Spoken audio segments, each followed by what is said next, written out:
eighties he'd just started racing in Japan. After each race, he'd fly back home. Waiting for him on the tarmac was his car of the moment. After all the years of struggling, I was finally earning the big yen. The time had come to leave the tangerine Ford Capri behind and step into a real sports saloon. The BMW 323i. Quieter and more refined than previous BMWs, it was the first to master the trick of combining achievable prestige with enjoyable driving. I was starting to take young ladies to ever fancier restaurants, and the Beamer was a much more fitting mode of transport than my orange Ford.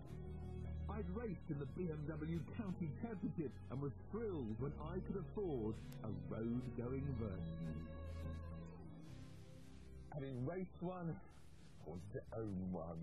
It wasn't just for the prestige or the image, but also for the distinctiveness of this little car.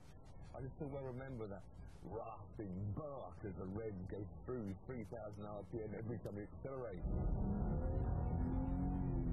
And then there was the, how I put it, lively handling, because this little Beamer had a bit of a reputation of having a very sudden breakaway at the rear end. But for me, that was half the fun. But as the driveways of middle managers started filling up with the 3 Series, I moved on to what was undoubtedly my favourite car of the 80s. This was a Porsche Turbo, but it wasn't a 911. It's the car I miss most. The 944 Turbo. It's good to see one again.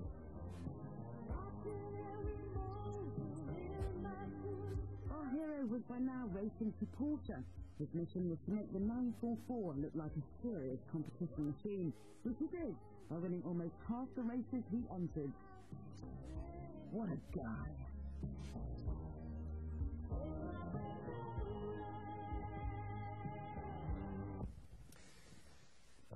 The memories come flooding back. And the first of those is the fact that the steering wheel was always too low, on your knees almost, and also a bit too vertical. But still your thumbs were perfectly placed on the top in a tentative position. Seat held you beautifully, and you sat very low, a real racing driver's position. The big bonus was the vast amount of luggage space, especially you pulled the top of the rear seat down.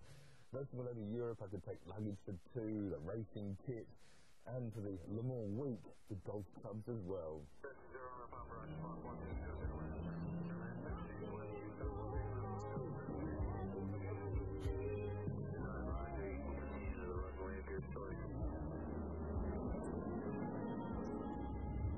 It was on those European trips I could really use the performance of the 944. Blasting down the autobahns, the Nürburgring, I could use the mid-range grunt to persuade the German barges to move out of my way. But in the battlefields and town centres like Paris, the sheer acceleration of the car would leave the Parisians staring in disbelief at this demure Porsche. The best one I probably had was driving across the Alps with most of the diesel, and we took the long way home. And the handling of the car, the performance of it was just fantastic. And I had a smile on my face, but my girlfriend of the day and wife to be did complain a bit next to that neck. That G40 was a bit too much. Today, a nice 944 Turbo can cost you just under 10 grand. And can easily live with far more modern machinery. It'll sit at 150 miles an hour all day long and get to 16 under 6 seconds. And you know what? I really want one again. Come 1987, every scally wanted an XR or GTI, so they took them, without asking. Joyriding exploded, as did our premiums. Fast cars were guaranteed to get nicked and became practically uninsurable.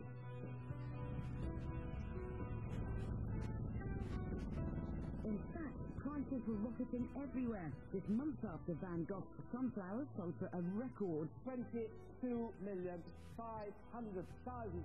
for the last time. His irises went for a new record, 27 million. And when the world's rich ran out of old masters, they turned to old cars. Young men with money to burn found their way through Kensington News to the ultimate toy shop. Flash cars were no longer the preserve of passionate enthusiasts. They become the darling instrument of the investment fraternity. The frenzied speculation of the late 80s changed the way we saw classic cars forever. Chris Rankledge was at the eye of the storm, as sales manager at Auctioneers Quarries of Kensington, who witnessed the soaring prices firsthand. I mean, we had numerous situations where individuals would arrive on our doorsteps. Literally, I have £1 million to spend. What should I buy? They were pointed in the direction of iconic cars like this 80 Cobra. It had been on bedroom walls across the nation for years before, so it was something they could really get interested in. And a car like this, in about 1985, 1986, would have probably cost you £40,000 or £50,000. By 1990, we're talking 300. It was an amazing time. Papers everywhere had headlines that fanned the flames. The Peterborough Evening Telegraph. Traffic prices rocket. Even in Peterborough, this is happening. Here's another one. The Scunthorpe Evening Telegraph. You can bank on them, it reads. As the bottom continues to fall out of the property market, where are the wealthy shoveling their money? Well, they were shoveling into old cars. This is an Aston Martin DB6, one of the great British cars of the 1960s. Open road, very fast, but irresistible to a speculator or investor. Now, this particular car is one with a special coachwork on it, so it was even more irresistible. 1986, 1987, you'd have struggled to sell one of these for £8,000.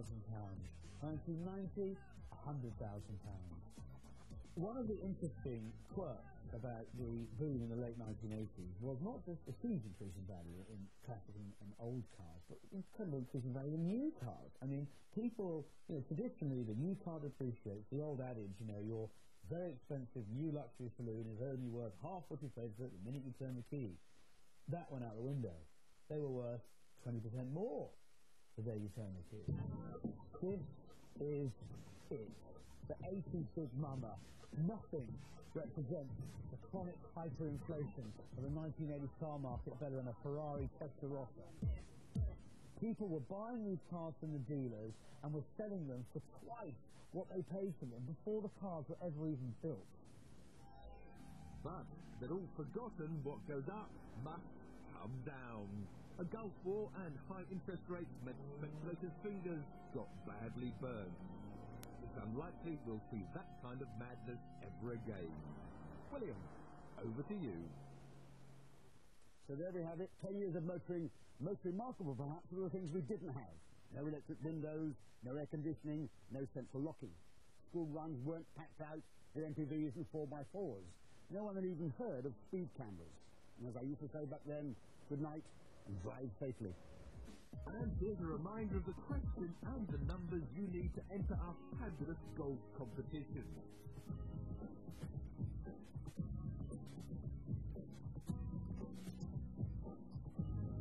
Well, amongst the all-star driving